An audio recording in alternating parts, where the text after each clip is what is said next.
오늘 함께 나눌 하나님의 말씀은 사무엘상 8장 1절에서 22절까지입니다. 대부분의 일은 노력한 만큼 결과가 나타납니다. 그런데 아무리 노력해도 안 되는 일이 가끔은 있습니다. 자녀 교육이 그 중 하나입니다. 누구라도 큰 소리를 칠 수 없는 것이 바로 자녀 교육입니다. 자녀 교육은 부모의 노력만으로는 안 되는 그 무엇이 있습니다. 부모가 온갖 정성을 다해서 철저하게 자녀를 교육시켰지만 실패하는 가정이 있는가 하면 형편이 어려워 부모가 자녀들에게 그렇게 큰 관심과 정성을 쏟지 못했음에도 자녀들이 잘 되는 가정 역시 있는 것입니다. 그런 의미에서 자녀 교육도 은혜의 영역이라고 할 수 있습니다. 하나님의 은혜가 따라야 성공할 수 있지 사람의 노력만으로는 절대로 안 됩니다. 자녀 교육에는 하나님의 전적인 은혜와 부모의 전적인 헌신이 동시에 필요합니다.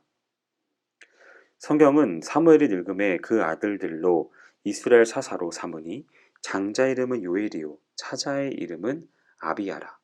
그들이 브엘세바에서 사사가 되니라 라고 말씀하고 있습니다. 그런데 사무엘의 아들들에게 심각한 문제가 있습니다. 성경은 그의 아들들이 자기 아버지의 행위를 따르지 아니하고 이익을 따라 뇌물을 받고 판결을 굽게 한다고 고백하고 있습니다. 성경의 지도자로서는 위대했지만 아버지로서는 실패했던 사례들이 꽤 많이 나옵니다. 다윗, 솔로몬, 그리고 사무엘이 그 대표적인 예일 것입니다. 다윗은 하나님의 마음에 합한 사람이었습니다. 그러나 자녀 교육은 크게 실패했습니다. 다윗은 자녀들끼리 싸우다 죽이고 죽는 현장을 목격했으며 아들 압살롬에 의해 왕위를 빼앗겼다가 아들을 죽이고 다시 왕위를 회복한 사람입니다. 솔로몬은 정치, 경제, 군사, 문화 그 모든 분야에서 탁월한 업적을 이루어낸 위대한 지도자였습니다. 그러나 자녀 교육에 있어서만큼은 실패자였습니다. 이것은 그의 뒤를 이어 왕이 된 르호보암을 보면 분명히 알 수 있습니다. 르호보암은 자기 친구들의 말을 듣고 백성을 압제함으로써 나라가 남북으로 분열되게 만든 어리석은 왕이었던 것입니다. 자녀 교육에 실패하기는 사무엘 역시 마찬가지였습니다. 사무엘은 이스라엘이 가나안 땅에 정착하고 난 이후 세움을 받은 최후의 사사요 제사장이었으며 선지자였습니다. 하나님은 사무엘을 자신을 대리하여 신정 체제를 감당할 지도자로 세우셨습니다. 하나님의 대리자였던 만큼 지도자로서의 그의 권위는 대단했습니다. 하나님께서 수시로 사무엘에게 말씀을 주셔서 그 권세가 더욱 막강해졌습니다. 도덕적으로도 흠잡을 것이 없는 성결한 사람이었습니다. 모든 백성들이 그를 따르고 순종했으며 존경했습니다. 그러나 사무엘은 자녀 교육에서는 실패한 아버지였습니다. 사무엘은 나이가 많아지자 자신의 두 아들을 사사로 세웠습니다. 자기의 통치권을 위임해 준 것입니다. 그러나 그의 아들들은 지도자로서 갖추어야 할 인격과 덕을 제대로 구비하지 못한 자들이었습니다. 그러다 보니 자연히 문제가 생길 수밖에 없었습니다. 그들은 이권에 개입해서 뇌물을 받고 판결을 굽게 했습니다. 그들의 아버지 사무엘은 시종일관 백성들에게 흠을 보이지 아니한 훌륭한 지도자였습니다. 훌륭한 아버지를 둔 아들들이라면 아버지의 모범을 따라 백성들을 지도했어야 마땅할 것입니다. 그럼에도 불구하고 그들은 아버지의 모범을 우습게 여기고는 부당한 이익을 챙기는 타락한 지도자로 전락해버렸습니다. 누구든지 분수에 지나친 자리에 앉게 되거나 감당하지 못할 힘을 갖게 되면 자기만 망할 뿐 아니라 가문을 수치스럽게 만들고 나라를 절망의 수렁에 빠지게 만들 수 있습니다. 그렇기 때문에 특히 권좌에 앉은 지도자라면 무력을 자제할 줄 아는 훈련을 받아야 할 것입니다. 그것은 통치자의 기본 덕목인 것입니다. 그러나 사무엘의 아들들은 이러한 기본적인 덕목마저 갖추고 있지 못했습니다. 이 점에 대해서 너무나도 완벽했던 사무엘이 자기 아들들에게 이것을 가르치지 않았을 리가 없습니다.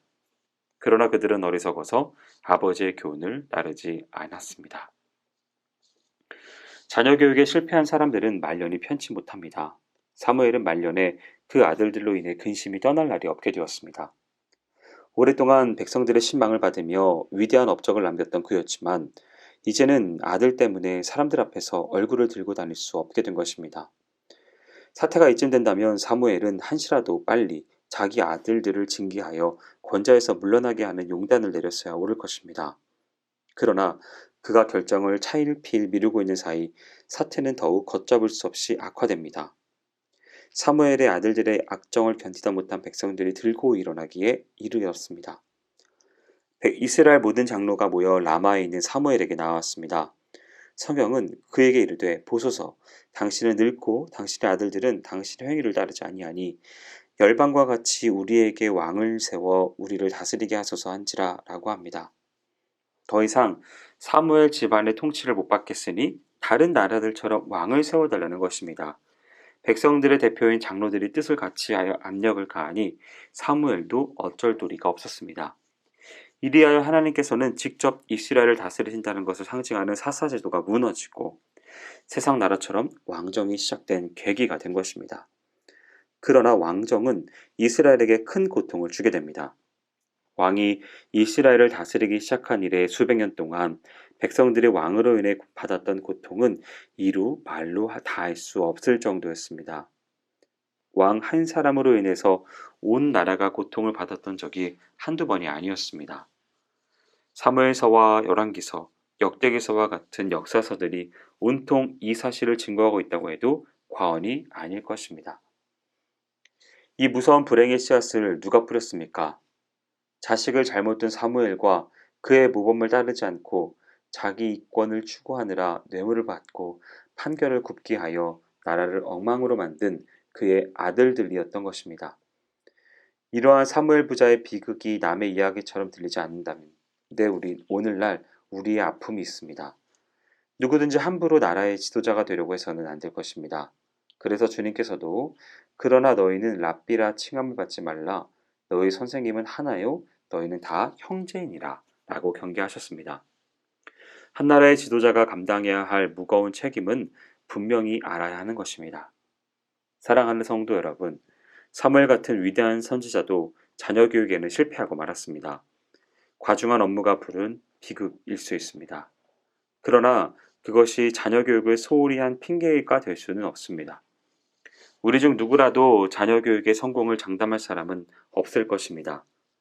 그러나 성경은 분명하게 자녀 교육에 대한 바른 지침을 제공하고 있습니다. 일정한 시간과 열심을 가지고 하나님을 경외함으로 자녀 교육에 힘쓰시는 여러분의 삶이 되시기를 축복드립니다. 기도하겠습니다.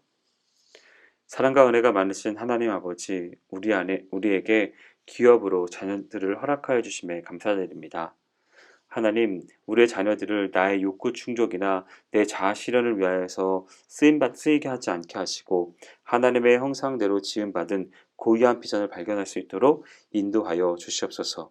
그리고 그렇게 그들이 자신의 삶의 영역 가운데 있어서 최선을 다하며 나아갈 때 지도하고 격려하며 주의 말씀으로 훈계하며 나아가는 그런 부모님의 삶들이 될 수 있도록 인도하여 주시옵소서.